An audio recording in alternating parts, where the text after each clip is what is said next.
everybody, welcome back into the Jaro. With me today, special guest, Mr. Mikey Saenz. Señor. Yes. Mikey, aka the Warrior Saenz. Haven't heard that in a long time, bro. It's always gonna be there. Yeah, it is always gonna be there. Should have gotten it tattooed or something back in the day. But Warrior is a warrior theme, bro. That's why I got it. Está bien. Casi. So for those of you, which I doubt there's many of you that don't know Mr. Mikey, because he knows like all of Rio at this point.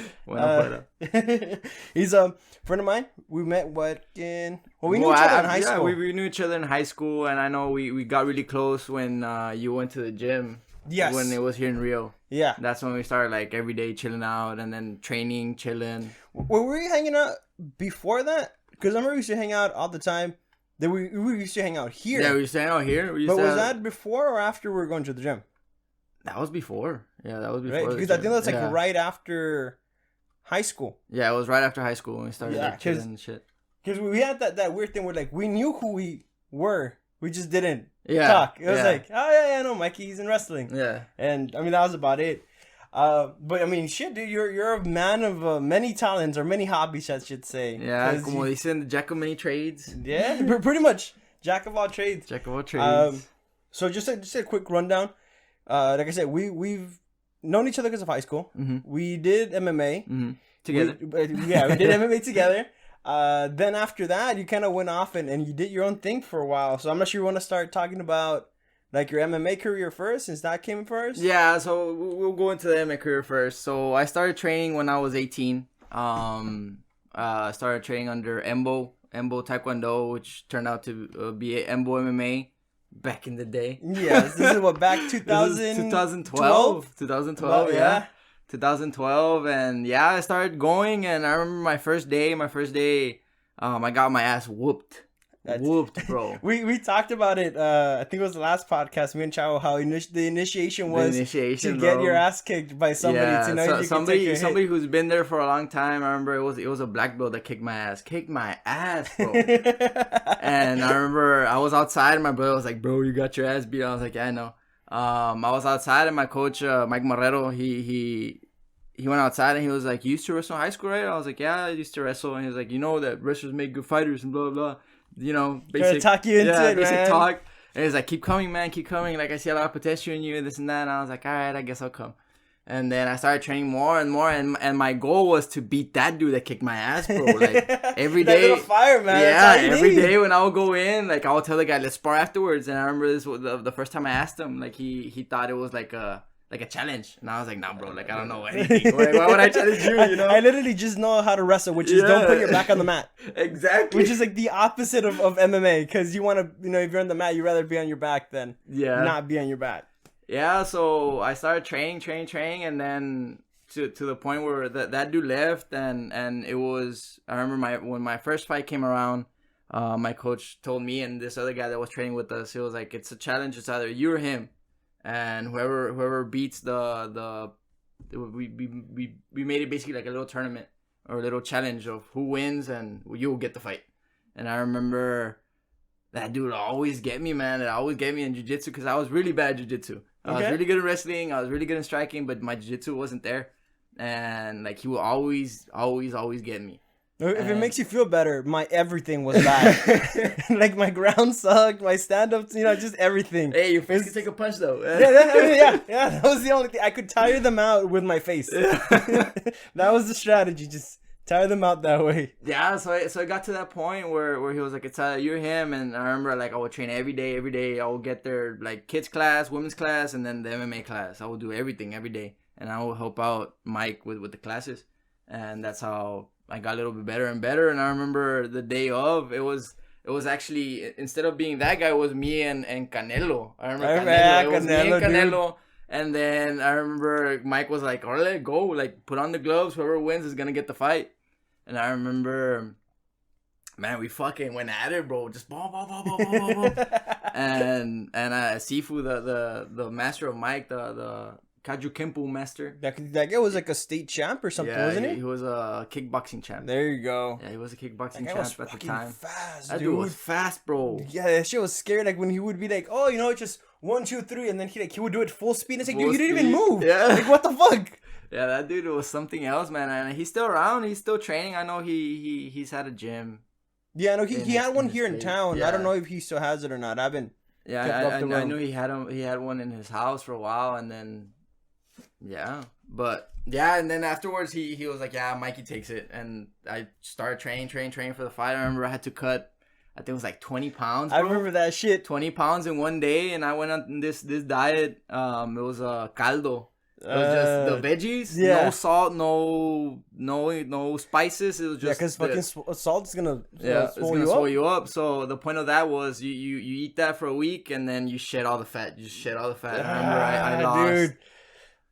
I was fighting at 145. I was at 158 más o menos, and I lost like 13 pounds. Cause I remember because during that time. That's when everybody was training, which is you, Mikey, and Oscar. Yeah. And Canelo didn't have to make weight because that guy has always been skinny. And like you were like in the bike with the great sauna suit, bro, just fucking going at it, and then fucking Canelo just walking around eating food. He was eating a burger, bro. I remember he would always do that. He would always do that. When it was time to cut weight, the guys that were supposed to cut weight were like. Killing ourselves, running and sweating and sauna suits and sweaters y todo el pedo, and then he would come in with the fucking burger. Yeah, and oh my god, bro! I remember that shit. And then the whole trip over too, he would be eating or talking about food, and it was just like I could hear him and his you and his brother. Shut up, dude! Fucking hungry. That was the second fight. I remember that was the second fight. We went to the island. Yes, the one that I won. All of us won. Me, Oscar, and Canelo won that night. It was a good night for our team. But yeah, he was just one of those that he didn't have to worry about cutting weight or anything ever until I think his last fight he had to cut weight, and he was struggling. I didn't know he fought after that. I thought that was his last match. He fought like 2-3 fights after I got out. Yeah, I should have kept up with that. I thought that the Roar by the Shore was the last one you guys had done. No. Canelo did a couple more, and then I know I did. What, 3 more? 2 MMA fights and 1 boxing one. Wow, yeah, because after that event, I think that shortly after is when I had stopped going. Yeah, like I was going like every day or every other day, like twice a day, like yo en la mañana and then in the afternoon, and then I think like a month or 2 after that was when I stopped going because I went back to school and I started working. Yeah. So ya no tenía tiempo. Sí, ya no tenía tiempo. God, I was gonna. Oh, so I just remember this. I had actually seen you when you guys were at the original gym, the one in I think it was Sullivan. Okay, yeah, the blue one. Yeah, so I had gone there. I forgot why I went there. I think I went with Raul or something, and you were sparring some dude, and you guys were going at it. And I think like he punched you or something, and like I laughed. And fucking the coach just goes up to me and he's like, "Oh, you're laughing? Oh, you're going in next?" And I was like, "Yeah, no, I'm not." He's really like that, bro. Yeah, he's like, "No, we're gonna get you the gloves." And I was like, "Nah, dude, I know I suck. I know I'm gonna get my ass whooped. I will avoid that." But yeah, I mean that shit was fun. Well, not for me. I mean, I sucked, but the training was fun. Nah, it was good times, man. It was good memories, good times. Yeah, was I your corner man? I think I was your corner man for that second fight, the one at the island. Yeah, you were. At the second one, you were. Yeah, because I forgot who was going to be your corner man. Somebody else was going to do it, and then they're like, "Here, you go in with him." Yeah, the reason was because it was the three of us. The three of us were fighting. Yeah. It was me, Canelo, and Oscar, and then like everybody was everywhere. So it was like, "No, you go with Mikey. You go with him. You go with him." Yeah, because it was like super last minute too. Because I was just supposed to drive you guys over there. Yeah. Like that was it. Like you're gonna drive us over. We're gonna stay in this room. And then, like, next thing I know, they just kind of grabbed me and they're like, "Oh, you're his corner man." I was like, "What am I supposed to do? Just sit there. Just take the stool. Yeah, just take the stool." And I mean, so I was like all freaking out. And then you had like one of the shortest matches I had ever seen. I think the only one that beat your length was Canelo's. Canelo. Canelo was like a 30-second match. 30-second match. Yeah, mine was like minute something. Yeah, but I mean, yours was like punch, kick. Yeah. Like that was it. Like a beautiful, and somebody took a picture of that. It's like like the perfect angle. It's like holy shit, dude. Same thing with Canelo. I think that somebody has a picture of when he's throwing the knees and the guy kind of just drops down. It's like holy shit, dude. That was a good day. That was a really good day.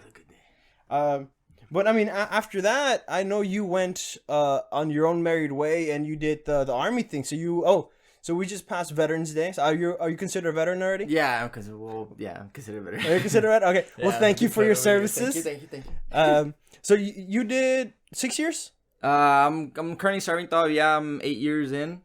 So I thought you were like out already. Like. No, but I was gonna get out, but when I deployed, they were like, "Oh, pues you'll get extra money if you stay in, and you'll get this, you'll get that." And I was like, "Nah, I'm here. Let's do it already. Let's go." I know the popular thing to do is you go army, you do your contract, and then you go reserves. Yeah. Or National Guard, and that way you just do the weekends. You're still, I guess, putting in money to that little piggy bank. Yeah. And it's like, I'm guessing papita compared to what active duty is. Yeah, I don't know. So I'm not in the army. So like, I mean, that was a big extreme. Like, what made you say like, you know what, this is for me? Okay, so I was of course I was fighting at the time, and then I was very, very, very concentrating on fighting, and I was like, no, this is what I want to do. This is what I feel like I'm gonna do for a good while. And then I had some financial issues. With my car, like at the time, my car wasn't working. Like the red Mustang? A red Mustang, dude, bro. that was a badass fucking Mustang. It's still kicking, bro. Javi has it. I actually sold it to him. It's a badass car. Yeah, so the transmission blew off on it, and then I had a big argument with my parents, and they were like, "No, you haven't done anything with your life, and this and that," and like that was the last day for me, bro. Yeah. Like, cause my buddy beforehand, he had told me, like, let's join the military, bro. Let's do National Guard. You go 1 week in a month, and they pay your college and this and that. And I was like, nah, the military is not for me. Like, the military literally is not for me. And then like I had that argument with my parents. And I was like, you know what, fuck this, bro. I'm going. And the next day, I told my buddies, like, let's go to recruiting center and let's enlist. So after that, I went to basic training in September. I remember I spent, I think the day that I got there was the 9th or the 8th, something like that. And then I did the whole basic training, and then I came back. And then afterwards, I started training again, because that was the whole thing. Like, I was going to come back and train. Yeah, because training was what, 4 months, 5 months? For what? For basic training. Basic training was 4 months, yeah. Yeah, 4 months. Yeah, because I think it's like every month is like a phase or something like that. Yeah, 4 months. It was 4 months, and then I came back in December, right before Christmas. And I surprised my family, and my mom fainted on me. Bro, it was crazy. Bro, it was crazy, bro. Like, me and Raul had a plan. We were like, nah, let's not tell anybody. Like, I'll pick you up, and then I'll take you surprise. Home. And then, like, they were recording it, and then my mom came out. I was like, oh, my God, mijo. And she hugged me. Bro, the second, like, she hugged me, she just collapsed on me, bro. Like, dude, that has to be scary. But at the same time, that's, like, the biggest act of love there is. Yeah, bro. And I was like, Mom. You okay, Mom? You okay? And then Raul was like, dude, you want me to call them? I was like, nah, she's good. She's good. It's like, I don't know if that's like a nice thing or you're just like a shitty son for making your mom pass out. Yeah, so I got home, and then, they were very happy. So after that, like I said, I started training. And then I had it was one fight. And then I had my last one, which was the boxing fight. And after that, I just stopped training because I got into a mission with the National Guard working the border. So I work with Border Patrol, DPS. I worked with all the law enforcement at the time, and I did that for I think 5 years before I deployed. But you did also the because I know you went like active for a little bit, didn't you? Yeah, like, so it was at the mission. So once you're on orders, that's what they call it. The mission was orders. You become basically a full-time soldier. Okay, but Army. But you did something else, like weren't you like in Africa or some shit? Yeah, so por eso, like I did the whole 5 years of the border mission, and then I deployed to Africa. Like I remember my first unit was like, yeah, we're leaving, and I was like, nah, I'm not leaving. Hell no, I'm not leaving. Like I have businesses. I remember at the time I had my gym and I had a car wash. I don't know you had the car wash. I know you had the gym. I had the gym and I had the car wash, and I told him, I was like, look, I can't leave. Like I have this. Yeah. I don't have anybody to take care of it, and it's my business, you know? Yeah. And they're like, yeah, okay, yeah, you won't go. So that first year, like, I didn't go. But then the second year, this other unit, like, picked me up, and they were like, nah, you're going. So me coming into a new unit that I know, not knowing anybody, like, que me tire esquina, you know? Like, hey, pues I have this, you know? Like, I don't want to go. Dude, like, I can't, man. No, like, I had to go. Y pues ni modo, I had to go. It was 2018, 2019 deployment to Africa. I traveled everywhere around Africa. Did they give you the 100 shots before you leave? Because I heard you need like all kinds of vaccines, or and like immunizations before you go over. So they give you immunizations and they give you pills. I remember they gave me the malaria pills. They had to take every day. Every day, Shit, take dude. malaria pills for you not to get malaria. You fucking come back with like sickle cell or something. Yeah, bro. And then I had to take that every day. And I remember we were more like they enforced it more on us because we were traveling like the company the platoon that I deployed with.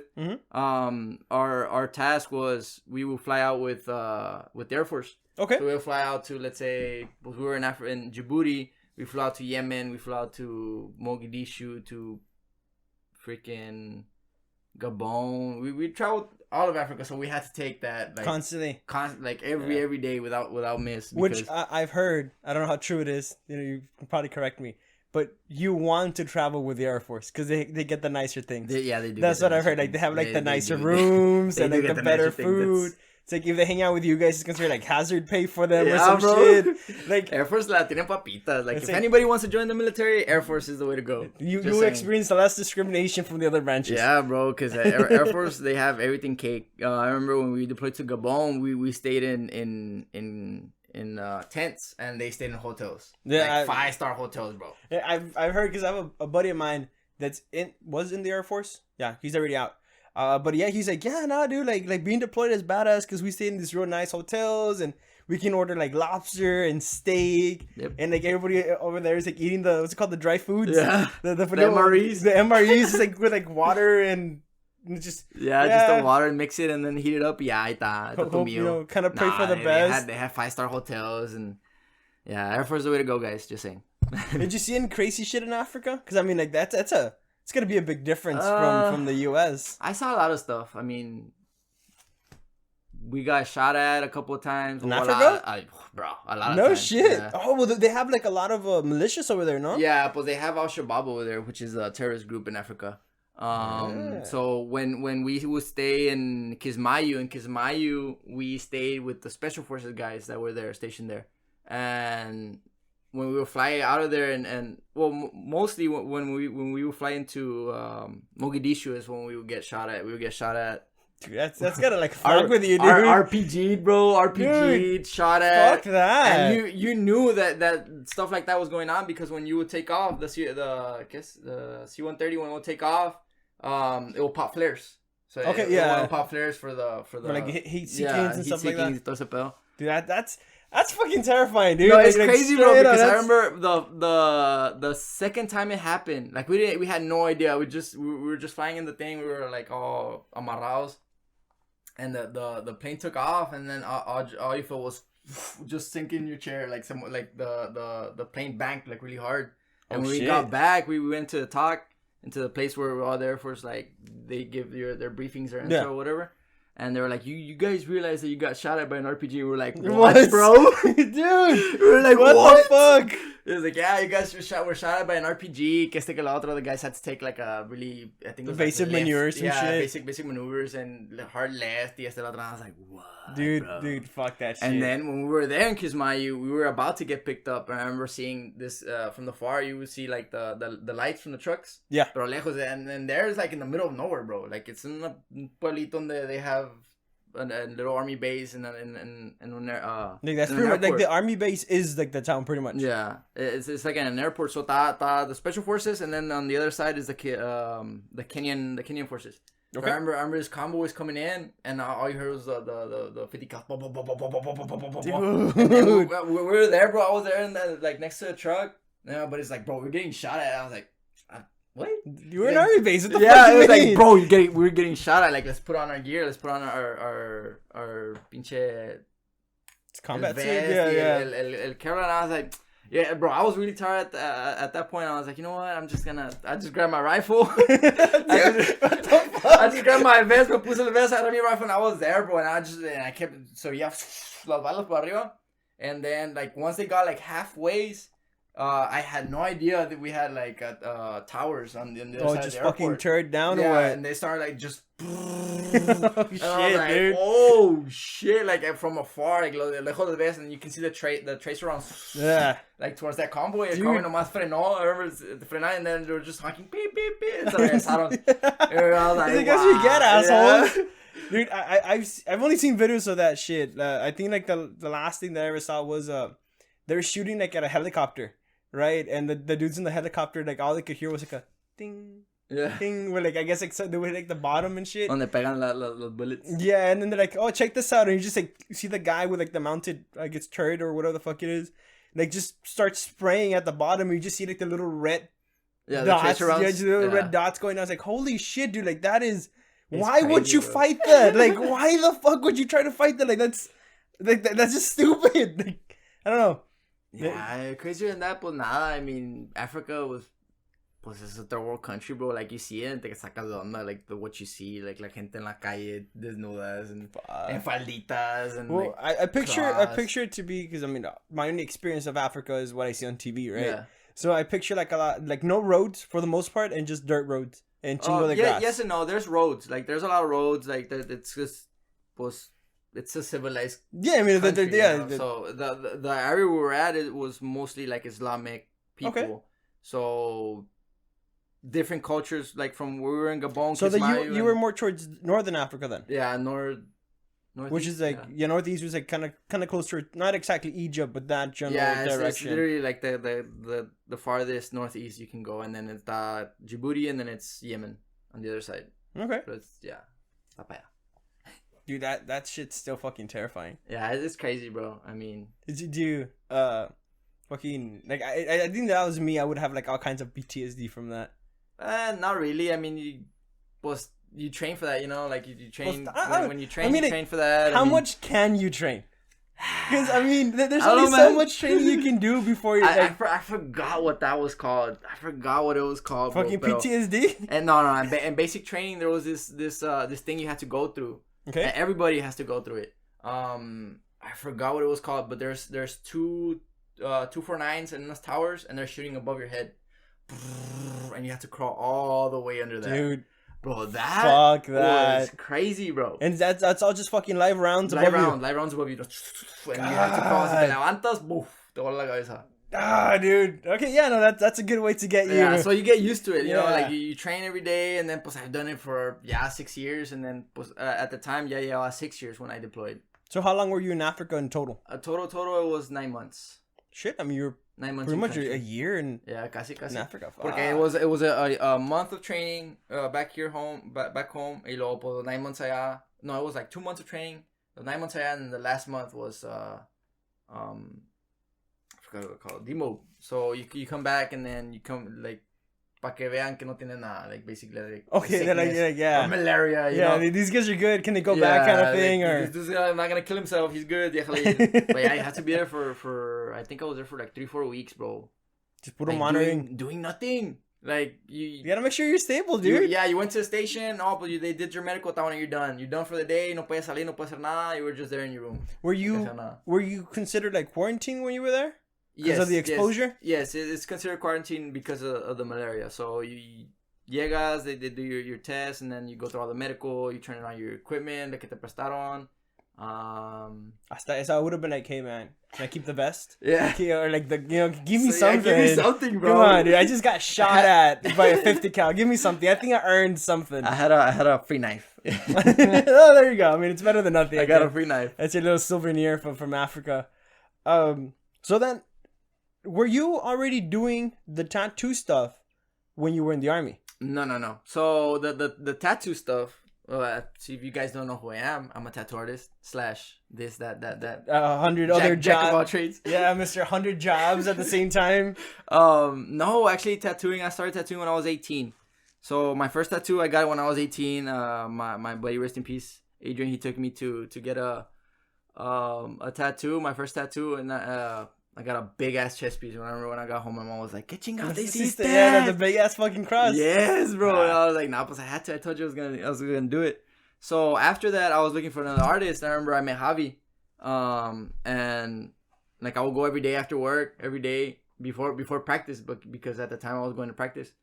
I would go and like he would tattoo people, and I like maybe I could bro just watching him tattoo. Okay. And I would tell him, it's like, bro, is it hard to tattoo? He's like, nah, not really. I mean, it's simple, bro. Like once you get the hang of it, you'll get it. And I was like, está bueno. He's like, you want me to teach you? Like, you'll be my apprentice? And I was like, fuck it, why not? Oh, yeah. So every day after work, like I would get off work from like at 4 or 5, me iba a hacer, I learn how to tattoo. Like I'll tattoo on fake skin, like do stencils, like basic apprentice stuff. Okay. And then.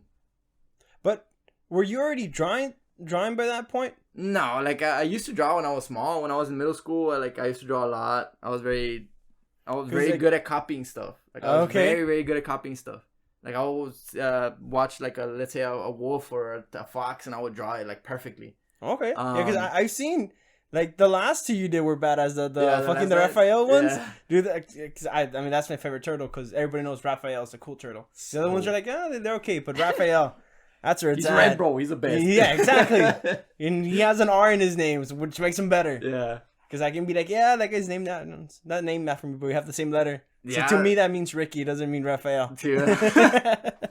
Yeah. So I started learning, and then I had my first tattoo. I remember I had my first tattoo, and Javi was like, bro, like your lines are straight, like they're very good. Like just keep going at it. So I did a couple more, and then after that, I just stopped doing it. I think it was because of MMA. Like I think I started getting into fights, like more professional fights in this. But I mean, my screen just stopped recording. Check 1, 2. Ahí está. ¿Qué chingos estamos hablando? De los tattoos. Yes. Okay, so we talked about... Wait, se me fue la pinche onda. The fighting, the military, and the tattoos. Okay, right. So you stopped tattooing because of the fighting. The fighting, yeah. So I stopped tattooing because I started getting more professional fights. And yeah, since then I stopped tattooing completely, bro. And then right before deployment, pues Mike me está haciendo mi leg.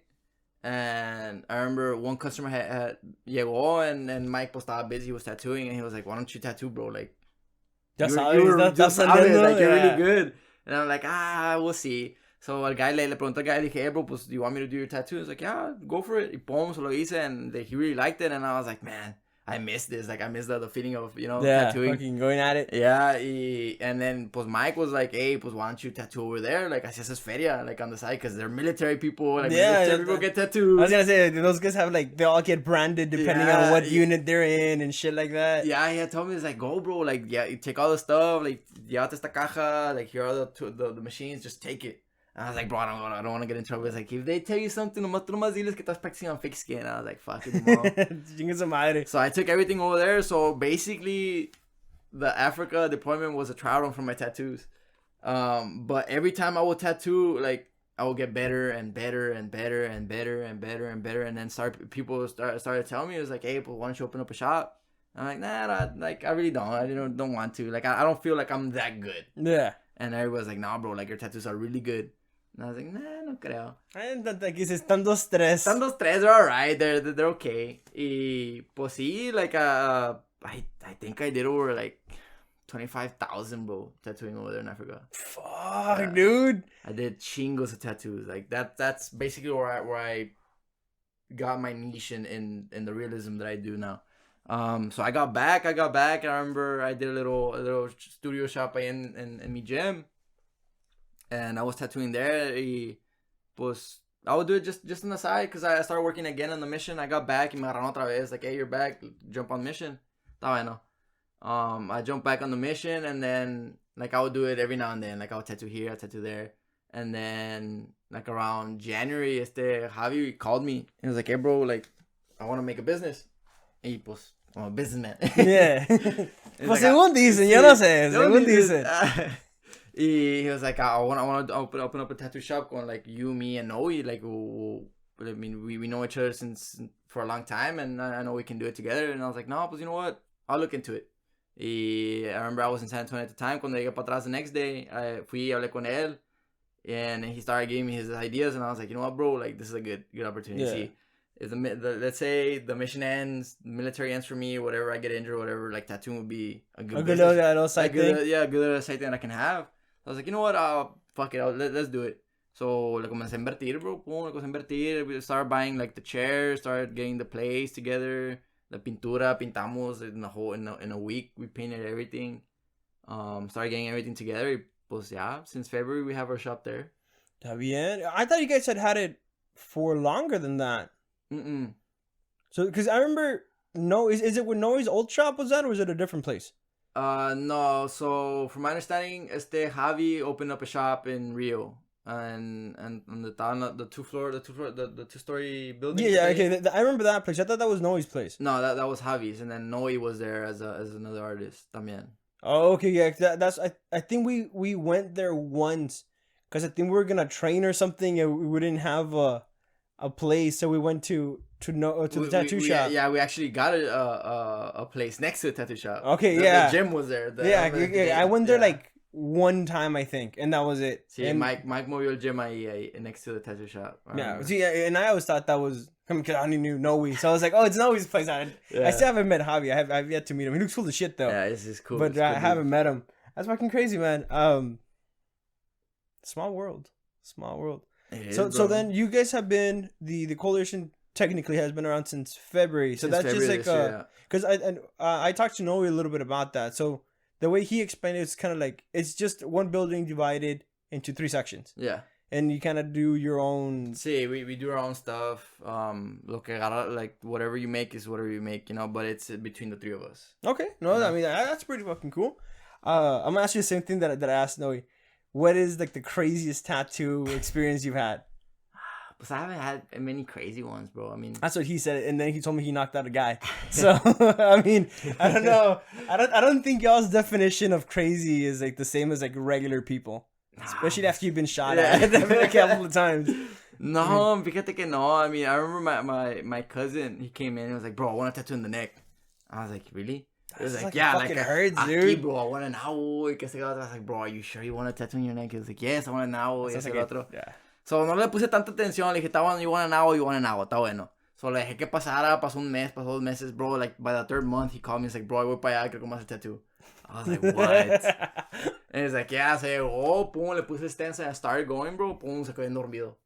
God. In the neck, bro. Se quedó bien dormido. And me dice, like, hey, like, how did I do? Did I cry or anything? I was like, no, bro, you just literally knocked out. Yeah, he was there for like 4 hours. He said, tattooed on the neck. And then literally the day afterward, he calls me. He's like, what the fuck did you do to me? I was like, what do you mean? He's like, bro, I can't get into the military anymore porque tengo un tattoo on the neck. I was like, bro, you knew this. You fucking told me to do this. Yeah. Y me estaba chingue for like 2-3 months. Like, bro, quiero tattoo on the neck, I didn't know that was a thing. That you couldn't get in the army if you had a neck tattoo. No, you can't get in the military if there's visible tattoos. So let's say I have tattoos from here in the hand, you cannot get in. Lucky. Oh, so you like your arms, chest, everything's good, just nothing not the hands, or the neck, or the face. Oh, okay. You'll be fine. But I heard that there's waivers. Like if you can get a waiver for it, it's against my religion. Yeah. To not have a hand tattoo. Yeah, right. I'm in the tattooist, so I have to have a tattoo. I've met dudes that in the military in uniform they have like tattoos and on manos and on neck, but they have waivers. Or they were. What is that? Grandfathered in to the new thing. Yeah, okay. The new thing. Yeah, because I mean, I remember the one that became like kind of like controversial-ish was that you can have facial hair if it's a religious thing, and a lot of people were like losing their shit over that. It's like no. I remember. And they're like, no, that should be like standard for everybody, and other people were like, no, nobody should have facial hair at all. Like it doesn't matter. You're joining the army, kind of thing. Yeah, there was a dude that believes in Norseism. Like the Norse? He believes in Thor. Okay, so okay. Nordic mythology. I don't know the actual name, but they're just they're Norse. Yeah, Norseism. No sé cómo se llama the religion or whatever, but the dude is able to have a beard because of his religion. That's crazy. That's cool as shit. That's cool as fuck. I'd be like, yeah, it's soy. Yeah, hopefully they start allowing us to have beards because I know Border Patrol now they allow their. Yeah, I was gonna say like beards. They can have. But it's like you can't have a long beard, of course. It's like like if it's well groomed, and that makes sense to me. Like if you're well groomed, you should be allowed. Yeah, you should be allowed. Pero pues quién sabe. I don't know when they'll pass the new new little thing too. Yeah. Fuck it. AR-670-1. So I mean, so you've done all kinds of tattoos. Is there like one that like jumps out to you the most? Like, is there like one specific tattoo that you've done that you're like, this is what I'm proud of the most, or like maybe has the most meaning to you? I don't know, bro. There's chingos. I remember I did my best friend's name and his sister. That was one of the ones that what's how that has more value to it to me. That one, and then was all the lion. For some reason, lion tattoos. I love lion tattoos, and a lot of people have been coming in to get them. So it's pretty cool. Last week tuve como three lions in una semana. I'm gonna get I want to get this one tattoo, man, and it's. I've heard like from different people like what it means and stuff. Uh-huh. I think it's just like lines, but I think the 2 lines on the forearm look cool as shit. Oh, like the sock thing? Yeah, you have a sock in your yeah, pretty much. Like I like the way that looks, like either on the forearm or on the bicep. But I'm a little bitch and I haven't done it. No pasa nada, bro. I mean, like, I want to do it, but then like I feel like I'm gonna regret it later, and I'll be like, nah, man, if I was gonna get a tattoo, I should have gotten something cooler, or something that means more to me. But I'm like, well, that's good. I think it looks cool. Yeah, pues también tienes que ver el meaning, because there's a lot of people that get like Chinese letters and they don't look into what the Chinese letter actually is. I saw one of those, and the girl, I think it was like a back tattoo, like down her spine, and I think she was told that it was something like love and peace or something like that, and then like some dude is like, no, that's his picnic table, or like or some stupid shit like that. It's like those like the Chinese ones and the Polynesian ones, like the Hawaiian the Hawaiian ones, like they have whatever they have in it has a meaning. So if you get it wrong, of course, like it's gonna be wrong towards somebody who knows what it is. Yeah, you know? I've heard about that. I think it was The Rock that they interviewed him, because he has those, because he's Samoan, or part Samoan, and I think they were like asking him about it. And he's like, oh yeah, no, you it's not all just one piece. You do it in sections. Yeah. So as things are happening to you, you start adding to it until eventually you get like your whole fucking torso tattooed or whatever the fuck they do. Sleeve. That's cool, man. Or the tribal ones. I hate tribals. I think tribals look cool as shit. I think they used to look cool as shit until everybody I tell everybody, is like, oh, I want to try. I was like, you sure, man? It's like everybody and their mother got one. And it's kind of like, that and the barbed wire. You want to try? Yeah, the barbed wire. I like the barbed wire, but I feel like too many people have it now. So it's kind of like, Yeah, barbed wire, the tribal, the estrellitas, praying hands, like the estrellita aquí abajo. Yeah, that one. That one's like an iconic one that like everybody gets. Like I hate repetitive tattoos. And is there something that you won't tattoo on someone? Not really. I mean, I'll tattoo anything.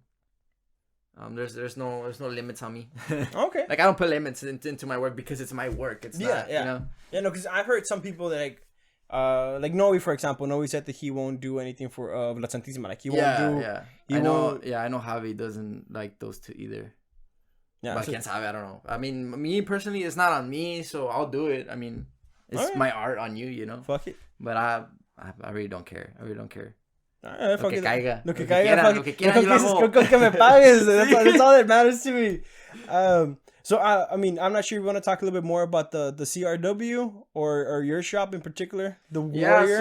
So the shop, it was an integration of the 3 shops, which was Noe's CorpseInk, Javi's Rebel Heart, and then mine, Warriors Inc. So each of us have our brand, but the shop is basically our brand per se.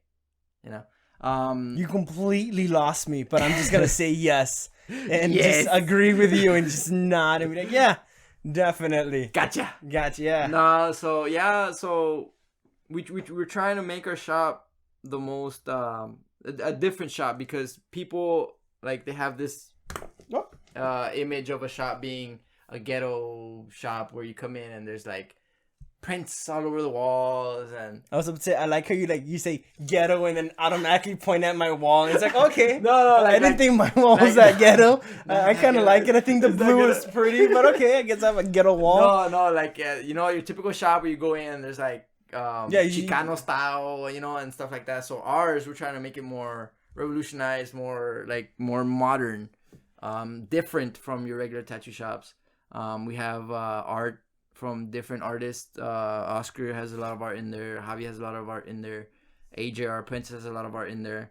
And we encourage our like local people from Rio Grande City. If you have art, take it to the shop. We'll sell it for you guys if you want, or if you just want it there to be displayed in the shop, we'll have it there.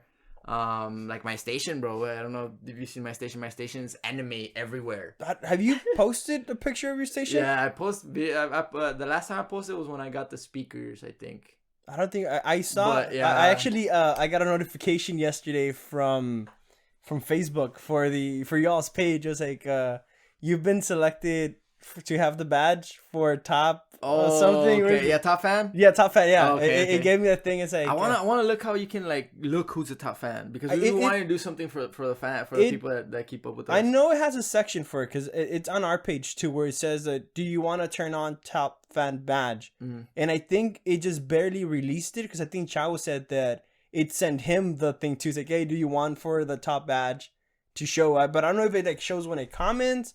Sí, what does it do? Te dice, like, it shows a name and then arribita tiene a little star and says top fan. But a lot of people have it. Like, it's not just one person. Like, a lot of people have it. So I know we have a lot of people that follow us. Yeah, I was gonna say, because I was like, when y'all go live, it's like 100-something people that like says that it viewed that video and shit. It's like, god damn, dude. Yeah, we started from nothing. Ahorita damos casi como 1,700, which is a lot. Yeah, but I mean, I don't want to brag, but I don't want to brag. I have 250. I feel I said brag, but la peseta. So basically, like, what we're trying to do is help out the community. Help out local businesses, people that have entrepreneurs, small businesses, that want to take stuff to our shop or whatever like that. We want to help people out like that, like the way you help us out, like doing the radio talk shows or whatever. Little business card right business there. Cards. I can see it there. Yeah, so that's something that not a lot of people do for the community, especially here in Rio, because Rio is more of a, well, for the past 20 some years that I've lived here. No más. For me, it's a greedy community where if a person like surpasses everybody, he will just leave everybody behind, and that's not who. I think that's a very true statement. Yeah. Because I think we're in a place that, like, as soon as somebody starts doing good, it's like, se anda moviendo. Or he's doing something illegal. Like, there's no way anyone can do anything good, legit, and be successful here. Yeah. Like, that's the mentality with, like... That's the mentality of the valley. It's like every single... mentality. Yeah, is it a Mexican thing? I think it is, bro. I think it's the valley thing. Well, también. I honestly think it's a valley thing, because, like, nowhere else that not that I want to brag, right? Nowhere else that I've been at have I seen that whole, if that guy's doing good, he's gotta be doing something bad in order to be doing good. Yeah, man, but that's not us. I mean, we try to help out as many people as we can. Like for the Christmas, we're trying to do like a Christmas drive, and then the Thanksgiving, we've been trying to do it, but we used to do that. Sorry to interrupt you. With my sister, because she did a lot of the fundraising stuff, and we had done it a couple of years too. We would do a fundraiser, and we would ask for money like in the middle of the road, in front of Burger King. So we would get the permits, and the fire department would give us the vest. So you had all the paperwork for it, and we would do, we would get all the money, and then we would do a toy drive. And so we just go buy toys. And I think at first we were donating them to a place in McAllen, a children's hospital in McAllen, and then after that, my sister started to, I don't want to say sponsor, but she was kind of like involved with I think it's considered like an orphanage or something like that, but in Mexico. Okay. So we would do a lot of stuff for them. Like we would get them toys, we would get them clothing. For Christmas, we would do a big feast, dude. Like I'm talking like cacerolas, the spaghetti and pizza and shit like that. And we did that for a couple of years. I want to say we did that maybe like 3-4 years. But we had been doing it like before that, just not to that extent. Pero al último, my sister, she moved over to Edinburgh, and then people kind of just started to get more busy. So we had to stop. But we did that for like a while. So if you guys are ever interested, I can probably help you out with that. Yeah, definitely. Anything that can help, daré con ganas. Yeah, just because like we do have a bit of prior experience with the fundraising stuff. I mean, I haven't done it in forever. But we still know the ropes. The ropes to it. At least we still should know the ropes to it. Yeah. So we've been trying to do stuff like that. Like I said, we're trying to grow our shop. Like we want to make the shop known across the valley, across Texas. Y pues ahí le vamos. I mean, we have people from Brownsville, we have people from Harlingen come all the time. People from Georgia, people from Honesty. Yeah, bro, I've had already like 4 people from Georgia. I had a lot of people from Kentucky. That's fucking crazy. Yeah, we have this girl también de California, but pues California está más lejos. Yeah. Nah, but we're planning on doing like but next year whenever the whole Rona stuff goes away. Hopefully sooner. Hopefully sooner. Apparently they already have a vaccine, so that's what I hope so, bro. I mean, that's what I'm crossing my fingers for. So stock market go up, dude. God, I was seeing this really funny meme, and it was Moderna or Morena, like the Moderna, and then like another company, and they had, I think it was like the Mexican pharmaceuticals in the middle, and it's like, you better say that it's a 95% so I can get approved. And I was like, that's funny. I get it because of stocks. Yeah. But I feel like nobody else would get that meme. Nah. It's like, yeah, don't get it. It makes the month go green. Let's just leave it at that. Exactly. Month green is a good day. So I mean, because I've seen a couple of y'all's live, and as far as I'm aware, I thought it was only just you, Noe, and Javi. Mm-hmm. But I've seen, I think it's like 2 other girls with y'all. Are they also part of the shop, or? Well, at first it was just us, and then I had brought in my brother and my sister as apprentices, and then the whole Rona thing happened, and then they just decided to stay home, so it's like they stay home, which is smart thing to do. Smart thing to do. And then AJ came in, and she wanted to learn too, so Javi took her under his wing and started teaching her. Made her an apprentice, and she's been tattooing there since she started. She started in March. Okay. Yeah. March. And yeah, she's been there. So it's almost 4 in the shop tattooing. All right. So now is it divided by 4, or do like her and Javi share a spot? No. So in Javi's station, there's 2 chairs. So it's her chair and then Javi's chair, and then there's my station and Noe's station. No, está bien. So I know we talked about it a little while ago. Your last promotion, which y'all did, was the Friday the 13th promotion. Friday 13, yeah. Do y'all have anything else planned for the future? Or? For right now, everything like we're trying. Well, I'm trying to come back into groove because since I was working on the mission, like I was working nights, and then it sucks. Yeah, I did security work. I don't want to brag. I don't want to brag. I did security work, and that shit was not fun, dude. I fucking hated being up to like 6 a.m. and then you just sleep the rest of the day, and like technically 2 days are gone. Yeah, technically 2 days are gone. It sucks. Fuck, dude. Yeah, so I work nights, and I was working nights for like 4 months. So I needed to adjust my schedule, and then I got off work. Was it on the 3rd of this month? So I've been focusing on the shop. So hopefully this week or next week, like we're gonna get in the groove of making the shop a full-time thing. A full-time thing. Okay, yeah, because I know Noe was telling me that he's still with it part-time, because I know he has his other job. He works and then he does it. Yeah, and then I know he told me Javi's also full-time. So are you officially going full-time? I'm officially going full-time. So because before, pues trabajaba nights, I'll come home, sleep. And then pass the microphone. God, dude, just tell me you don't want to be here. That's all you gotta do. I'll fall asleep and then wake up like around 2 and then head to the shop, and then I'll be there from 3 to like 8, and then come back home, change to work. Dude, fuck every day, bro. Every day. And my days off, I'll be at the shop every day. So every day I was working. Like every day I was grinding. I was working todos los días. I need my days off. Yeah. Like right now, because the whole COVID thing and everything. So they have us doing a lot of mandatory overtime. Okay. Because she trying to keep up with like all the calls and shit like that, and then I have school on top of that, and then I do the podcast on top of that. So it's like, dude, like, yeah, bro. I need a day or 2 off. That's what I'm looking for next week, because Thanksgiving is happening. So it's because of Thanksgiving, we're gonna be off Thursday and Friday. So like I'm gonna use those 2 days to kind of get all my editing out of the way and all my other shit. Cause enjoy the holidays. Yeah. Or the weekend. Or at least try to. Because I'm still gonna be doing homework. Just like fuck. Yeah, see, bro. I'm at the shop. I'm working on projects, or I'm at home, in my bed working on projects. Like it's a nonstop thing, man. Which I mean, I really like your fucking work, because you do a lot of that realistic kind of stuff. That's what I'm aiming for. The realism and color realism. Yeah, like I said, I like the Raphael, because it's Raphael, and Raphael's a bad motherfucker. I don't know who you are. But you had one in particular not too long ago either. It was like a badass wolf you did. That was a hand one. Well, no, I saw it when you had it in the stencil. It was still like on the on the paper. I don't think you actually. I don't know if you actually tattooed it or not, but I know you. It was like maybe 3 weeks ago, maybe a month ago. And then I think like shortly after that you did like a lion or some shit. Yeah. But I remember the wolf. I was like, yeah, that's badass. I want to get that done. And then I was like, I'm not. I'm not. It's like, who am I kidding? I no. Yeah, como last week hice fácil, hice como 13 projects. Holy shit. Yeah. That's a lot. Yeah, bro. I stayed up till like 4 or 5 in the morning. And I realized hasta que acabé. And I was like, damn, it's 5 in the morning. I need to sleep. Oh. Chica su madre ahí nomás. Yeah. Te duermes en la pinche tattoo table. No le hace.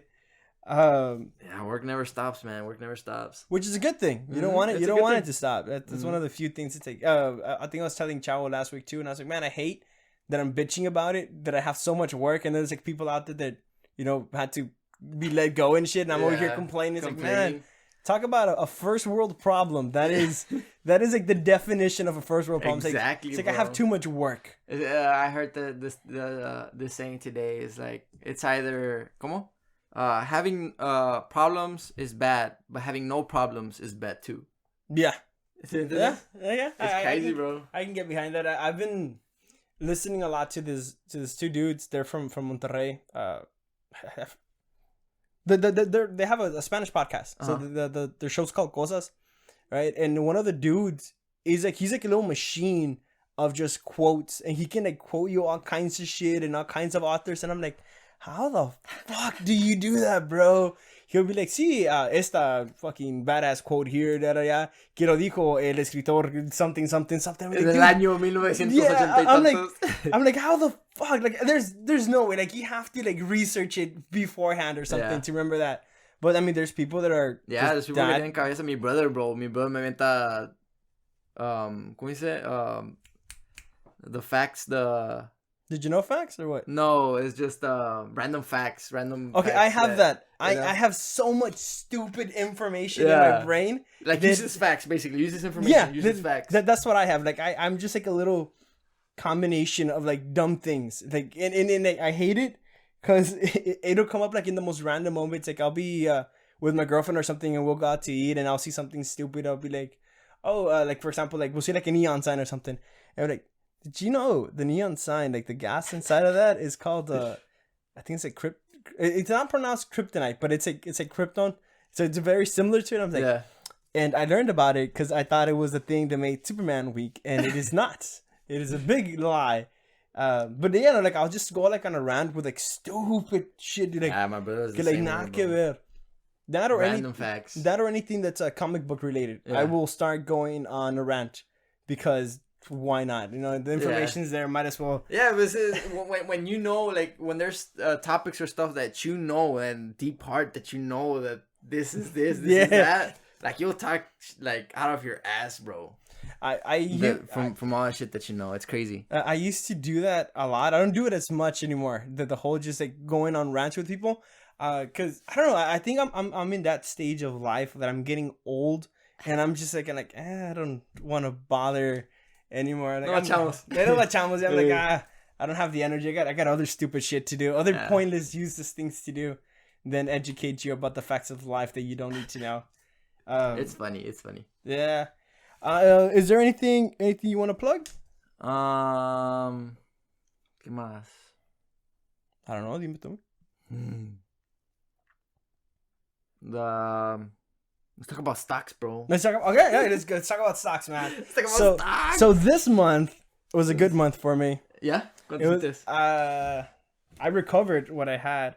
I think I went up like 15% from what I was at. Let me pull up my apps because it's more than one.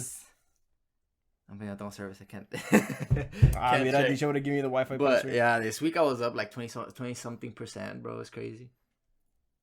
With that news of the virus and the virus. See, I was gonna go with pharmaceuticals, right? Because there's quick money to be made there. Oh yeah, especially now, yes. Especially right now. But I was like, I don't have the time to do day trading. Yeah. And everybody knows if you're gonna invest in that, you need to know exactly when to sell out, Because as soon And as you gotta watch it. You Yes, gotta watch the trend. because you're not the only one investing in it. So if you like don't pay attention, the other a million dudes that invested in it are gonna sell out, and you're gonna lose your money. Yeah. Especially like with pharmaceutical companies.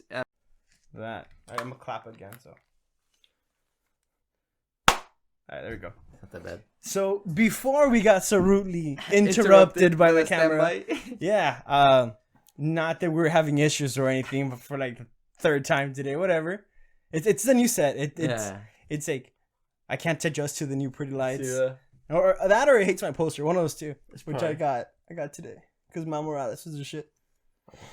So yeah, no, we're ranting about our stocks. So yeah, no, for pharmaceuticals, it's like you need to have the time to day trade. Yes. If you don't have the time for it, you're gonna lose on your money, like straight up. Like you're just gonna lose on that because everybody else is gonna sell out, and you're gonna be left behind. Which happened to me like once or twice. It's crazy because there's so many companies right now that are trying to do the vaccine or whatever. So imagine you're invested into this company que todos te dijeron, yeah, it's gonna go up. The whole pharmaceutical industry is going up because of this. Imagine that company does not release the vaccine, but this other company did, bro. You're talking about that company's gonna tank. Gotcha. It happened to a friend of mine, not with a vaccine, but when he was obsessed with the idea of penny stocks. Oh. So for those that don't know, a penny stock is any stock that's under $5. Yeah. Is considered a penny stock, right? So those things are very dangerous because you can either make a shit ton of money or you will lose a shit ton of money. So he decided to buy into this pharmaceutical company. I think it was priced like at $2 or something, or like $1 something. So he spends like $500 in there. He has it for a couple of months. It's starting to go down, and I think he sells it at breaking even point, or maybe he took like a small loss in there somewhere, right? So he decides to check on that same stock like a couple of not even like 3 months. I think it was like 2 months later or something. In that 2-month period, it jumped from like $1.75 to like $50, and he had invested $500 in that. So he had almost 500 shares that would have gone up like $40 each, or 40 something dollars each. So he was like, "You would make 20 grand." Yeah, he was like all kinds of pissed. He was like, "Dude, I'm an idiot. I sold and this and that." It happens, man. Like I've been in the market for 5 years. No, 4 years already. I've been in it for 2. Yeah, I've been in it for 4 years, and I've lost in some and I've won in some. But the I think my best way to go about the market is just leave the money there and run. Yep. Make the money grow. Like if I told myself when I was 15 years old, hey, put $1,000 on Tesla, dude, whenever it releases, or $1,000 in Bitcoin when it came out, and told myself, oh, you're gonna be a millionaire by the time you're 25, I would have said you're fucking crazy. But now, bro, I see it as like, I'm an idiot. Dude, bro, I had $100,000 in Tesla when it was at the time it was at 120. It was when it tanked back in 2018. I was deployed, I remember. Oh, that's when he did the smoking a joint thing with Joe Rogan? Yeah. So it tanked. It was at 300, tanked to 120. Supposedly it was going to go bankrupt, blah, blah, blah. So time passes. I came back from deployment. I still had my $100,000 in there. And then my buddy was like, nah, bro, like Tesla's just going to be like this, up and down. Just play it. Like buy low, sell high, buy low, sell high. And I was like, you know what? I'm going to do it. So earnings happened. Tesla went from 120 to 306, 310. Sounds about right. In the span of a day, bro, like that. Yeah. I called my buddy. I was like, bro, ahorita ya tuviera, because I had 100,000. Ahorita ya tuviera 300,000. God, dude. No, that has to be like the moment that you feel your heart in your gut, dude. Like just. Pero espérate, bro. So this year Tesla was I don't know. It did the split. It did the split. Yeah, it did the so split. Before the split, it was when Tesla was at 100, and then it reached 1,000 some. Yeah, it's because it was like ridiculously overpriced at that point. I think it was like close to 1,000 or at 1,000. Yeah, because it was about to reach 2,000. It was at 16, 17. Okay, because I know it was Tesla and Apple. They got like because they got stupidly just fucking high. After the corona, bro, it's crazy. ¿Y luego? ¿Y luego? Imagine what would have had those $100,000 when it was at 100, and then it jumped to like almost $2,000, bro. I would have been a millionaire. Yeah. In the span of a year. when I was in training in my current job, that's when I was literally in training. I was trying to day trade. Yeah. So I was doing like two things at the same time, which is fucking terrible. But there was a girl that was sitting next to me, and the girl was from Corpus, and she was telling me that her brother-in-law had gone into Bitcoin when Bitcoin first came out. And I think she said that he had invested like, I think it was like $2,000 or some shit like that he borrowed from his dad. Because he was like touching on his dad. No, dad, like this is the future. Give me this money and this and that. So he bought it like at, I think it was like $5 or some shit. Like it was stupidly cheap. And then it did that ridiculous spike where it jumped to like $3,000 in like a couple of months or like in a month. Yeah, it went from pennies to like 3,000. Yeah, so that guy became an actual millionaire overnight because of fucking penny stock. A lot of people became millionaires with Bitcoin. But I don't know. To me, Bitcoin is one of those weird ones that I don't trust. There's no way to actually know the value value of it. it. See, so. that was my issue with it because one of the first stocks that I bought, and I regret it because like the one time Dogecoin. Huh? It was Dogecoin. Yeah, it was Dogecoin. Yes, it was. Because I never listened to anyone. But my buddy, me estaba chingando que no, dude, like buy into it. Like it started as a joke and it's actually worth something and this and that. I was like, fuck it, fine. So I think when I bought it, it wasn't even worth the cent. It was like worth 0.00. Yeah, I think it was like at 0.0010 when I bought it. And I was like, okay, whatever. It's doing all right. As soon as I buy it, dude, it just crashes. And it goes from like 0.0010 to like 0.006 or 7 in like a week. And I was like, well, I'm not going to sell it because I have it there. I'm going to fucking write this. So I kept it, dude, for like a year until it reached like 0.0011 and I made like $50 and I was like, fuck yes. Like, I just made $50 and I got rid of it and I was like, never again will I listen to anyone else about this shit because this is just, it was a stupid stock and like you would see the comments on it and people were like, yeah dude, fucking Dogecoin, it's coming back and this and I'm like, nah, y'all fucking stupid. Yeah, I remember this dude made a TikTok about it. It's like if everybody invested in Dogecoin and it reaches $1, like everybody will be millionaires, blah blah. Bro, I bought like $250 of Dogecoin, and I still have it. I just gotta leave it there. I bought like 50. No, I think I was maybe like $100 in, because I kept on buying because it kept on going down. Yeah. So I kept on buying just to lower my cost. Down, yeah. Just so I kept on buying into because I was like, the more I buy into it, the lower it gets. It has to have a spike eventually. Eventually, yeah. And eventually it did. You know, it's like Bitcoin, bro. Bitcoin dropped from like 21 when it was at 21. It dropped in 2018. I remember it dropped to like $3,000, and my buddy was like, "Bro, hold Bitcoin, blah blah, hold Bitcoin." I was like, "Nah, Bitcoin, ya pasó de moda." Bro, I remember I had bought like $1,000 or $2,000 of it. Right now it's at 12K. Yeah, I was gonna say because it had dropped and then it did a spike in 2019 because it went back up to about $6 or $7,000.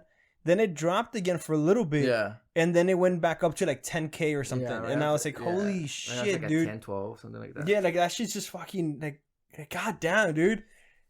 Too many people have faith in that. My thing with it is that if I don't use it in life, it doesn't have value to me. Yeah. Which was my mentality with Square, because I had bought into Square for a while and I was like, yeah, dude, Square is everywhere. I bought it at $97, plummets to like $55, and I was like, was it Corona? Nope. Corona? This was last year, like around about 2 years ago during October. Like I was reading online articles and they were like, yeah, it's because it's over during earnings. Yeah, I lost in those earnings, bro. I lost so much money in those earnings. Okay, so I lost like maybe like $100 or like $200. Yeah. Because other things were like, no, it's overpriced, it's an overpriced stock and this and that. I checked it out like a couple of months ago and it's like at $120 or $130. And I was like, bro, I had Square. When I first started trading, I had Square at $45. I had Roku at $28. I had Apple at the time, it was at 70 some. God, dude, Amazon, fucking Apple's like what, close to 200 again? It's at 140 some right now. Okay, yeah, because I know after the split, casi está dando los 200. Tesla was at $100, $300. Have you used Webull? Amazon. Webull, no, I've never used it. So Webull has an option to where it gives you a free stock when you join, and then it gives you a free stock when you do like your first deposit. First 100, I think. And then like if you like refer a friend and stuff like that. So it gave me a stock of Snapchat Okay. And I completely forgot about it. It was just Okay. one share of Snapchat, and I think I had it like I have it still, like at $10 or something like that. You got it at 10. Yeah, I got it at 10. Okay. So I decided to go back and check it today, and it's like 40, it's like a 40 something. 41, Yeah. So I was like, I'm an idiot. I should have bought more. It was like $10 fucking dollars, dude. What the fuck? Snapchat dropped all the way to like $2-3. Yes, at one point. Yeah. That's the reason why I didn't buy into it, because I had no cost, because it was a free.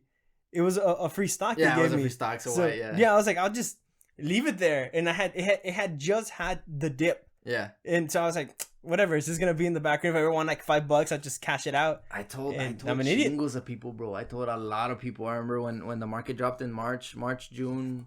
I think June was the last red day gacho. And then it just, for me was it June or July? I think it was July.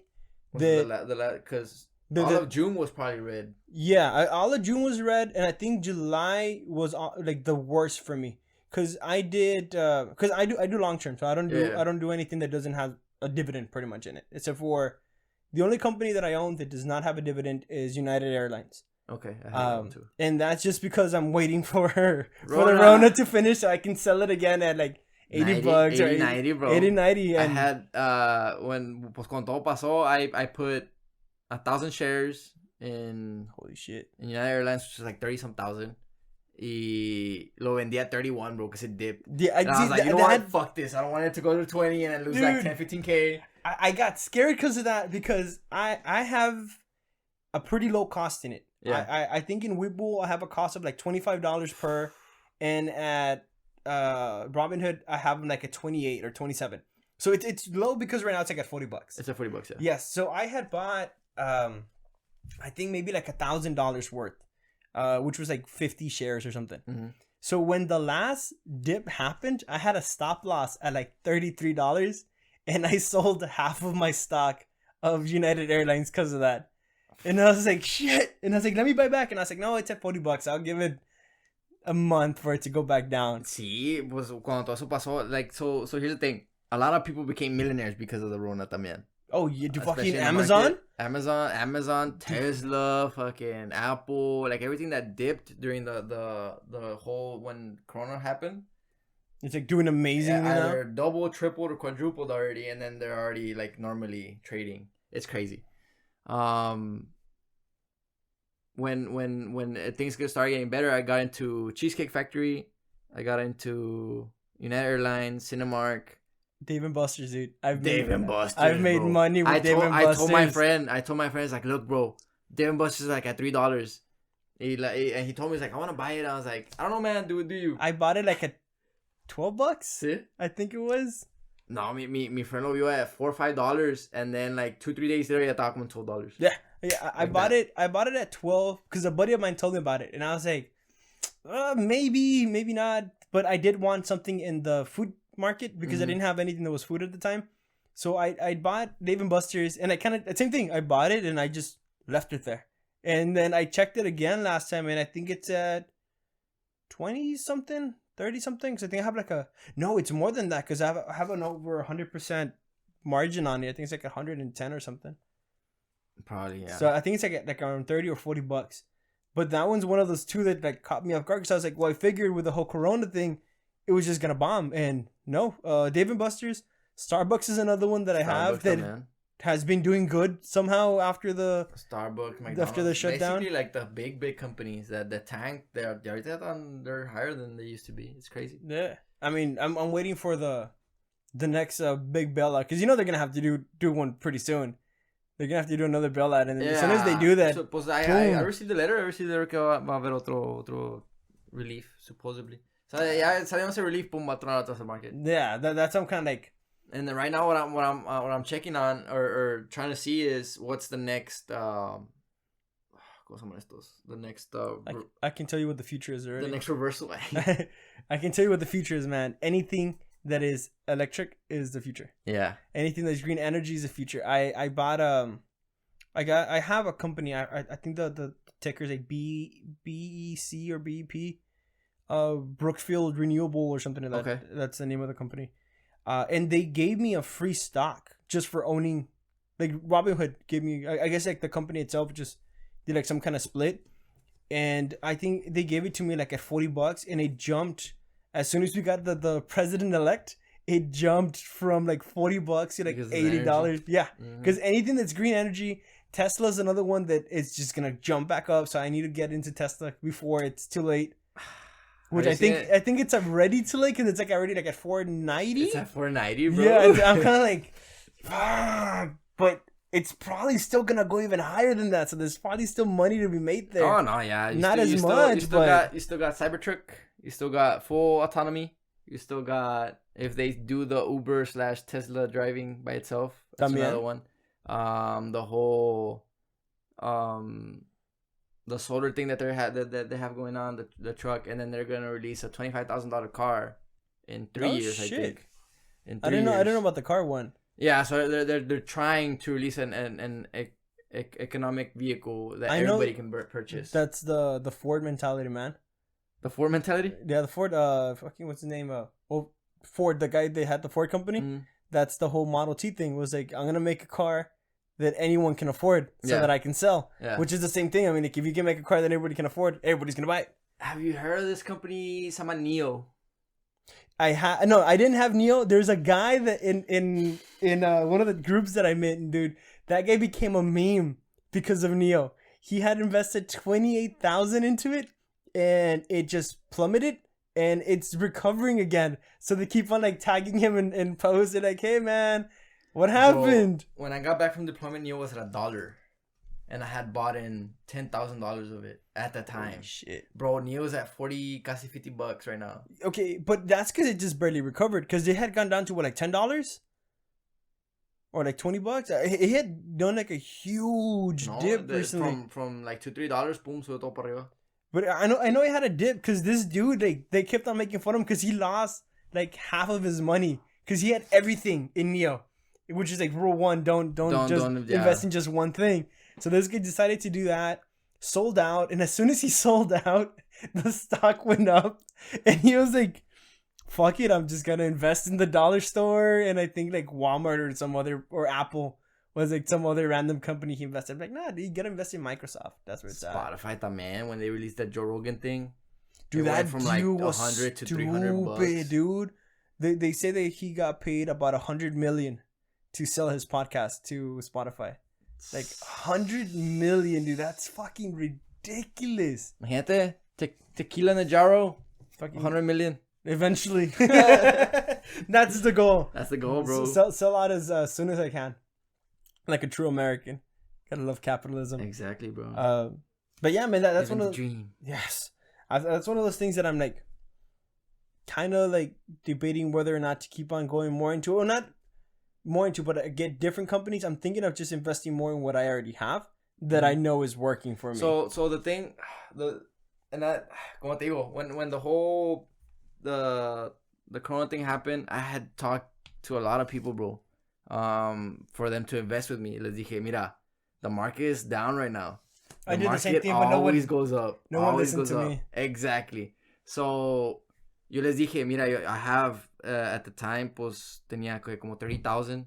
I had 30,000, and then I had asked my buddies, les dije, hey, do you guys want to invest with me? Like, I can guarantee you that I'm going to double your money. Yeah. That I'm going to double your money by the end of the year. Nadie quiso. I was like, okay. And I started making trades. Boom. Started making, the market started going up. I remember in 1 month, he said like 48,000. Holy shit. And then everybody was calling me. It's like, hey, bro, like, how did you do it? Yeah, how did you do it? Like, what stocks did you get into? I was like, I told you guys. Invest with me and I'll make you. Yeah. I'll double your money in less than a year. Pero nadie me hizo caso. Ahí está. The only one that I had that happen to, and I still have it, was Microsoft. Because when I bought Microsoft, it was at $100. Yeah. Or like it had dipped because it was originally at 120, and then it went down to like 100, and I think it went all the way down to like $90. Mm-hmm. And I had told a buddy of mine, I was like, dude, buy into Microsoft. It's super cheap right now. Nah. Like, I don't want it. Okay, whatever. So I bought into it. I think I bought like $1,000 into it, and right now it's at $220. Yeah. So each one of my stocks is worth 100. I made a profit of $120. $100. So it's like, badass. Yeah. So I'm all excited over it. So to me, Microsoft is like the greatest thing ever, and it never has bad earnings. So like, I know it's something that is No, it's and gonna it's keep on going Microsoft, up. bro. Like That shit's not going to, like, it's not gonna go away. So if you're gonna invest in stuff, invest in things that is never gonna go. Stuff that you believe in, stuff that you use, and stuff that you know it's never gonna go bankrupt. Which like was the one lesson that I would have told myself 2 years ago was like, invest in something that you believe in. Because I had a couple of things that I did not believe in, and like the first sign of it, I was like, I'm out. Me too. And like, I lost money. When Funko went public, it was at $6-7, and I remember I told my buddies like, bro, Funko's a good one. Like I'm gonna invest in it. It's like, bro, it's toys. Dude, they're fucking everywhere. I have like, hey, bro, 10 just here. They have them everywhere.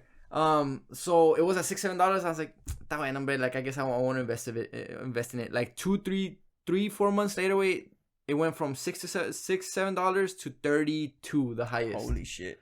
I was like, bruh, no much. And then when the dip happened, it went all the way down to $3. Y compré chingos. And then it went to $4 or $5 maybe. Lo vendí, and right now it's at $8.50, almost $9, bro.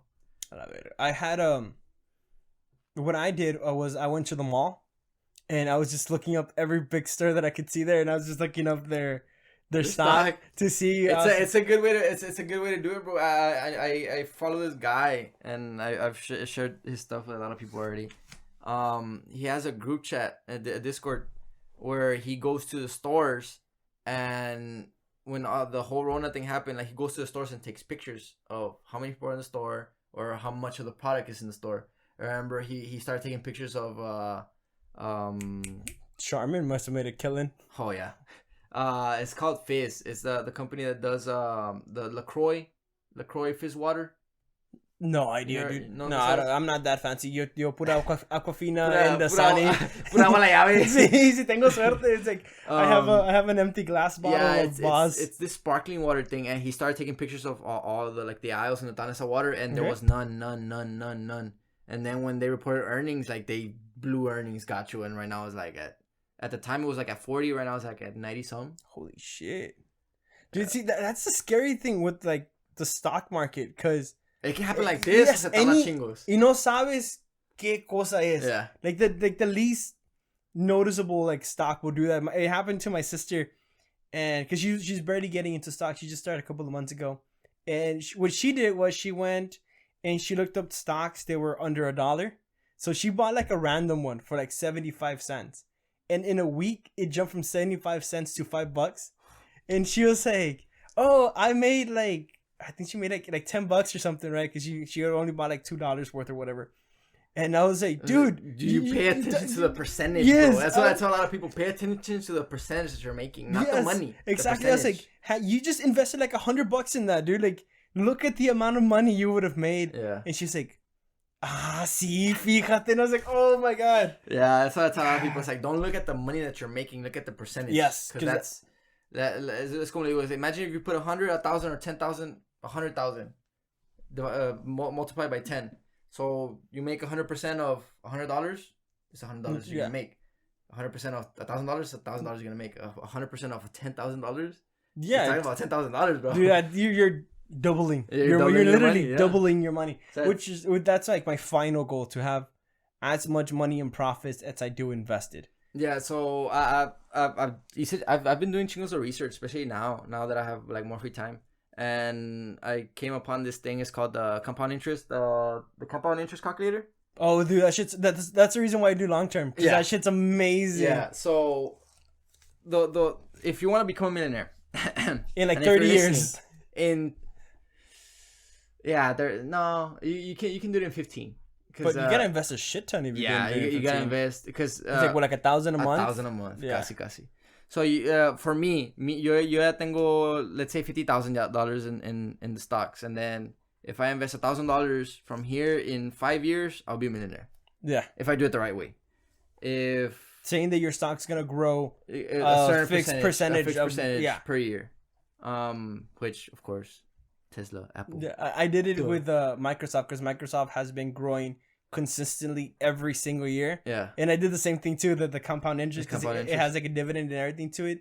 Oh yeah, and that adds. Yeah, that adds. Yeah, it adds onto it, bro. It adds onto it. So with me, if I invested like $200 a month or like $300 a month into just that one stock, it would take me like 20 years, but I would be a millionaire in like 20 years. Yeah. But that's a long time. Yeah. So what I recommend a lot of people is like look into that. Look how much money you have left over in the month or whatever, and see what you can put into the market every month and invest every month. Meter to the companies that you believe in, of course. The best way to think about it, and this is the way that I see it, it's better than having it in a bank account. Because if you have money in a bank account, it's not gaining value. If anything, it's evaluating with inflation. If you put that same money into the stock market, it's going to gain interest, which means you're making money for it just being there. Just being there, yeah, exactly. That's what I tell a lot of people, pero pues mucha gente no hace caso. Yeah, so like right now, I'm at the point where I technically have as much in the stock market as I do in my bank account. Yeah, that's what I'm doing too. I have more money now in the stock market because of all the interest that I build up and the valuations of my stocks, where it's like, oh, look, I have 3 extra grand that I didn't have before. Fuck yeah. Yeah, so with time and let's say 2, 3, 4, 5, 10 years down the line, like you're gonna have a substantial amount of money, especially with compound interest, and then if you have dividends and it's just a lot of stuff that goes into it. If you want to learn more about it, look up this guy who's like the genius and best investor in the history of investor, Warren Buffett. Oh yeah, definitely. That guy gives you like a bunch of like free tips that are really fucking good. I know his main thing is I won't invest in anything that does not have dividends, because even if it goes down, if he has dividends, he's still gonna be making money. Because I mean, you're talking about a guy that invests millions into like a company, so if he's getting like a 2% dividend of like $10 million, he became a billionaire, bro. Y no tenía mucho money when he started. Nah. Yeah. He became stupidly rich because of Coca-Cola. Coca-Cola was the one stock that he's like, I believe in this. He dumped all his money into it, and he became a millionaire, I think, with Coca-Cola. Yeah, he became a millionaire with Coca-Cola, and then a billionaire with Apple. Because I know he bought chingos of Apple when Apple was starting to go up. Especially with the smartphone. When they released the smartphone, I remember he started throwing money shit just skyrocketed. He has a lot of real cool shit that he does. Like, he did one with... he talked about when Bill Gates approached him. And he's like, you need to buy Microsoft because the computer's the future. And he's like, well, what do you mean? He's like, it's going to change everything. He's like, was it going to change the way that I chew gum? And he's like, well, probably not. He's like, oh, so then it's not going to change anything. And he didn't buy into Microsoft. And now he's like, I regret not buying into Microsoft. It's a huge company. And then I think Bezos was another one that approached him at one point.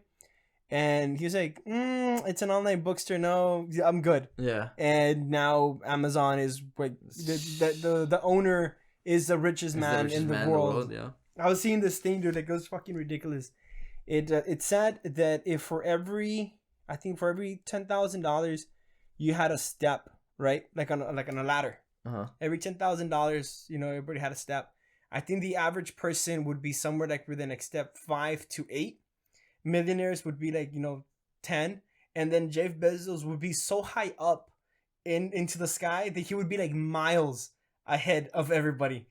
Yeah, like it's fucking ridiculous, like the amount of money that he has. Like if you take it into consideration, like, this guy's a billionaire, dude. That's like what, 12 zeros in that shit or some shit. It's like there's a lot of zeros. Yo con que tengo unos 6 zeros atrás. Yeah. I'll be fine. Yeah, fuck. I think anyone would, dude. It's like, holy shit. And that's because he lost half of his money to his wife. Yeah. Like, this guy would be so rich that he could spend like $1,000 every day and not notice it. Like, it's fucking... He owns all Amazon. Yeah, he does. He was a very smart businessman. Yeah. Pues Amazon, like, estaba en quiebra también. I remember I saw his post that Amazon was like at $1 at some point in the stock market. Right now it's at... I didn't mess with Amazon because when I was first, it was too high up. They never did a split. That's why I never invested in it. The reason why I never went into it was because if you were to look at their financials, they hardly made any profit. Oh, see, it gives me a timer for the live view. Give me a quick second. I'm gonna try to stop it from shutting down. Go. 18 seconds. Ahí está, se quitó. Is it still in focus? Yes. Sí.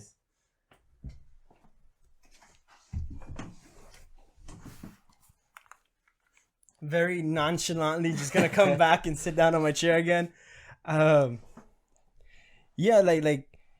if you saw their financials, they hardly made any profit. Like they were just making enough to roll over to the next year. Like roll just like they had like a 5% profit or like a 10% profit for the longest time because their costs were too high. But then they got like this girl CEO, I forgot her name, and she's just like, what if instead of paying planes to ship our equipment, we buy our own planes? And they did. Yeah. And now their they own trucks and everything. Yeah, like they own like everything they need Yeah. to distribute. Like they have their own trucks. I know they're doing the I know they had drones for a while. Yeah. They still no, have drones? They're investing more into the drones. They're investing into the trucks because they want to make them eco-friendly. Yeah. Which is bullshit. All they're doing is making it not waste gas, so they don't have to spend more money on that. They invested a lot into the airlines because that's how they ship out most of their stuff. They have ridiculous fucking logistics. Like that shit's insane how well their logistics are. Logistics being like how they send shit around, you know, like everything's like to the fucking dime. You okay? What's a sneeze? I'm good. Or was it pineapple? Pineapple. Pineapple makes it go away. But yeah, dude, like that shit just like took me like I was like, nah, it's a bad investment. And then like next thing I know, it's up to like $1,000, and it's like, well, I'm dumb. That's the simplest way to do it. It's like I said, bro. You win some, you lose some. It always happens.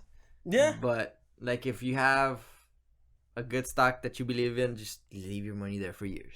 That's all I can say. Fucking, I mean, that would be me right now if I had. I legitimately thought about it. Like I look back at it, bro, and I'm like, imagine if I was 15 years old and I would have invested like so much money in this. Like, ¿cuánto tendría ahorita? I sit back and think all the stupid shit that I spend money on. Yeah. And I'm like, oh God, I could have done so much with this, but I'm a stupid. It's because we don't know, bro. Like that's the thing. Like this was never taught to us in school. No, this is why I think that there should be like a financial school in school, a financial class in school. There should be like a home living, which apparently there was. They just got rid of it here, which is the home ec or home ed. It was not originally a cooking class. Okay. It was supposed to be a class where they taught you how to balance a checkbook, how to manage your expenses and everything. But then they kind of just slowly shifted it into a cooking class. Yeah, which is what I hate because I didn't know how to send a letter until after high school. Until training. Yeah, same here because I was gonna send a letter to a friend of mine that was in training. That's when I learned how to write a letter, and I was like, I feel this is something that I should have known in high school. Same thing with the writing a check. I learned because of my old job because we did a lot of checks, like a lot of deposits to the bank and stuff like that. I didn't know how to fill out a check until like they explained to me at work. Oh, this is how you do it. And I was like, okay. I dig it. It's not too complicated, but shit, I wish I knew back in the day, man. Like it's stupid the amount of things that they don't teach you. It's just stuff like that they should be teaching kids, especially high school kids that are gonna jump into the real world like in 4 years. And that's something kind of what me and Char were talking about last week. We were talking about, is it worth it to get a college degree or to go to a trade school? And I think we both agree with trade school is more practical than an actual college degree. But I had someone message me that exact same day, and they were like, "Hey, no, yeah," they were like, "No, I wanna join, you know, for like part 2 of it or something, right? Because they have an actual degree." And I was like, "All right, cool. Maybe we can set something up." But they're like, "Well, yeah, it would have to be like through Zoom or something because we're constantly being exposed. It's like my 4th time getting tested." And I was like, "Yeah, I don't want you in my recording room. please don't." So I think after the whole Rona thing goes away, we might invite him over and talk about why is it better than which I don't see it. I honestly don't see it. I think it depends. Like my issue with it depends what you're going for. Mm-hmm. Like if you're gonna be a doctor or a lawyer, yes, or an engineer, definitely. But if you're gonna go and be like, you can get like a degree in like liberal arts or, you know, shit, an art major or philosophy or anything like that. ¿Cómo se llama? Everybody go criminal justice. Yeah, criminal justice. It's like just go be a cop. Yeah, you're gonna pay like $1 more. Yeah, no, just fucking go be a cop. You'll catch up to them in like a year. So it's like shit like that. I'm like iffy about. And it comes down to the person, because I'm not a class person. Like, I can't be sitting in class, like, listening to somebody talk to me. Like, I'm more of a hands-on. Like, if you teach me hands-on with my hands, I'll learn like that. Yeah, so which is another thing too. Yeah, I guess that's why technical schools are very good at that. Because that's what they focus on. I just finished a class recently. I think it was my macroeconomics, and they were talking about Kobe. How that guy chose not to go to college or university and instead play directly for the NBA. So he made a gamble, because if he didn't get selected, he would have missed out on his scholarship and he would have had no money. Mm-hmm. But if he got accepted, he would have become a millionaire, because his contract, I think his first contract was worth like $9 million or $12 million. So he's like, is it worth it to... So 50-50. Yeah, it's like, if you were in his shoes, would you stay in university, or were you gone straight to the NBA? And I was like, I don't like to gamble, so I would have sticked with the university. And like everybody else was like, no, I would have gone for the NBA. You never know. Yeah, but like if I'm that confident on my skills, then I would have. Yeah, but if I'm like, well, there's a 50-50 chance, then nah, I would have been like, no, I'll take the safe route. The NBA still gonna be there when I'm done with school. Exactly. But I mean, it is what it is.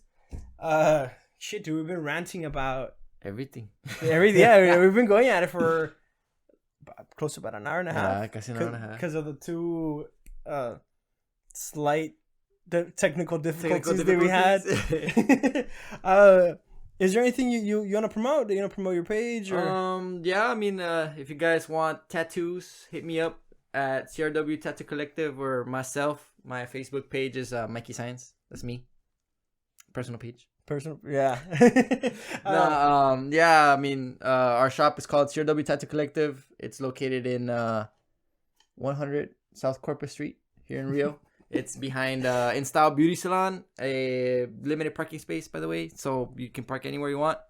Messages beforehand. Or... I was about to ask, because are you all still doing the walk-ins? No, we actually are taking walk-ins now, but of course, mask, COVID, Rona, you know.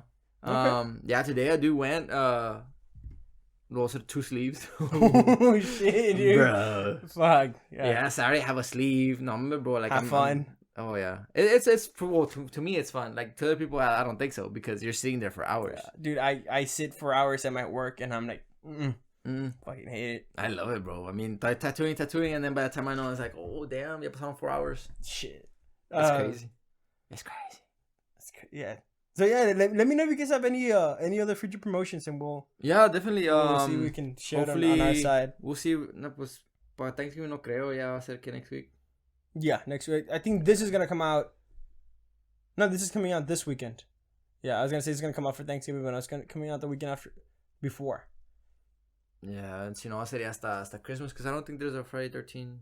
No, not till like next year or sometime. Year. So that's it. I mean, projects. I'll be taking projects every day. Well, yeah, ¿qué más? That's it, bro. That's just it. A shot. No está bueno.